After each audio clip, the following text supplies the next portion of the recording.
Makasiriko mengi kutoka kwa binadamu ni ile hali ya kuamini kwamba wale watu ambao wamewasaidia, basi inapofikia swala la wao kuhitaji msaada watafanya kama vile walivyowafanyia wao.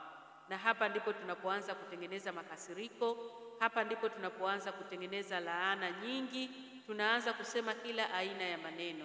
Lakini pia tunasahau kuwa msaada ni sehemu ya ibada, msaada ni sehemu ya ubinadamu. Kwa hiyo linapokuja swala la wewe kusaidia watu, unatakiwa ufanye kadri ya uwezo wako, aidha kwa hali au kwa mali. Lakini usiwe na ile notion kwamba kadri ulivyofanya kwa binadamu na yeye atakufanyia kama wewe ulivyofanya. Tunaamini kwamba chochote utakachokifanya utalipwa, lakini hatuamini kwamba tutalipwa na wale ambao tumewafanyia. Kwa hiyo jamani, tupunguze makasiriko na tuamini kwamba msaada ni sehemu ya ibada, lakini pia tuamini katika kutoa kadri ya uwezo wetu, tusikalifishe nafsi. Usifanye jambo kwa kuamini kwamba nafanya kadri ya uwezo huu ili mradi yule ambaye nimemfanyia basi na yeye aweze kufanya kama mimi nilivyofanya.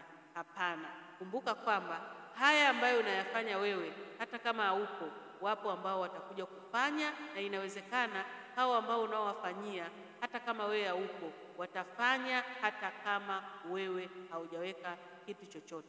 Fanya kadri ya uwezo wako, lakini pia kumbuka malipo ni kwa Mwenyezi Mungu.